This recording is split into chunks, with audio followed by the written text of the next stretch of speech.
Yang pertama di sini kita harus mengenali tombol dulu, mengetahui posisi tombol itu di mana. Nah, posisinya di bawah sini.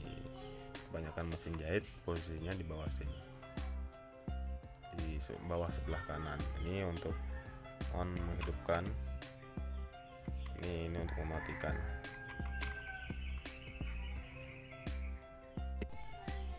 Kemudian ini ada pedal gas, posisinya di bawah. Ini yang menyambung ke dinamo. Nah, terus yang ini adalah untuk menaikkan sepatu atas. Ketika kita mau memasukkan kain, ini diangkat menggunakan dengkul. Ketika ini diangkat, ini juga mengangkat sepatunya. Nah, nanti kalau start mau memasukkan kain, ini diangkat terlebih dahulu. Kemudian ini ada atret. Nah, atret ini digunakan untuk ketika kita mulai awal menjahit, untuk mengunci jahitan antara atas dan bawah supaya nanti tidak pudar.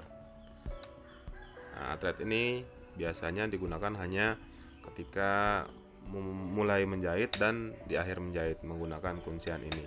Jadi si jahitannya ketika ditarik nanti nggak brodol, nggak lepas. Ini atret ya. Terus kemudian yang ini pengatur gigi, pengatur kecepatan. Nah, ketika menginginkan lajunya mesinnya cepat, nanti kita bisa menggunakan nomor 3, nomor 4 atau nomor 5. Tapi hasil jahitannya biasanya panjang-panjang. Kalau ingin yang rengket, yang hasil jahitannya pendek-pendek, pakainya yang 1, 2 sampai ke 3. Nah, ini tapi jalannya agak lambat, agak pelan gitu. Terus bagian ini pengatur benang. Pengatur benang ini digunakan ketika hasil jahitan itu agak kendor. Nah, ini nanti bisa dikencangkan di sini setelannya, bisa dikencangkan, bisa dikendorkan. Nanti ketika satu saat kok putus-putus terlalu kencang, nanti ini bisa dikendorkan. Hal penting yang harus diperhatikan yang lainnya adalah kupling. Kupling itu ketika kita mau menaikkan benang, atau mau memutar roda ini manual dengan tangan, itu kan biasanya berat. Nah, ketika ini pedal gas ini diinjak sedikit, tapi nggak sampai jalan ya, diinjak sedikit, ini sudah ngupling, istilahnya kalau di mobil ngupling lah gitu. Jadi ketika ini diinjak sedikit, ini diputar enteng, ringan.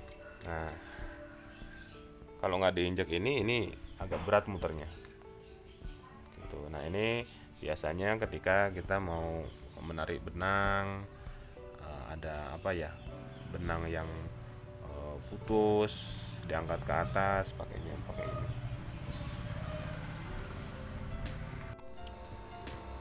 Nah, bagi teman-teman yang baru mau belajar menjahit, kita siapkan peralatannya ya.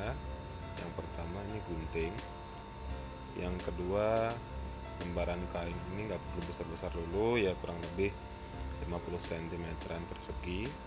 Untuk kita pertama mengenali gimana caranya menjahit ya. Untuk pola jahit yang paling mudah itu adalah lurusan, pola lurusan ya. Pola lurusan tuh pola jahit paling mudah sekali, dan direkomendasikan untuk teman-teman yang baru belajar supaya pertama itu lurusan dulu, melipat belajar melipat lulusan seperti ini, dilipat, jahit.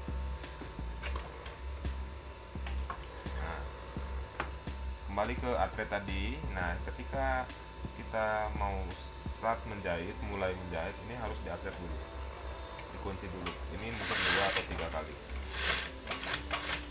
biar kuat di cengkraman di awal. Nah, belajar melipat seperti ini, belajar menginjak gas sepelan-pelannya dulu. Pelan-pelannya seperti ini. Kalau cepat tuh gampang, mudah. Belajar pelan aja dulu, belajar melipat dulu. Nah, mungkin kalau sudah mengenali caranya menjahit, sudah bisa caranya menjahit. Yang awal-awal itu rekomendasi membuat sarung bantal. Itu menjahit paling mudah. Membuat sarung bantal, praktek dulu sendiri, beli bahan sendiri, praktek sendiri, membuat spray, itu yang paling mudah. Nanti ketika ingin naik step, misalkan pengen coba menjahit yang lainnya, nah nanti kalau sudah bisa dasar, yang lainnya pun gampang mengikuti, seperti itu.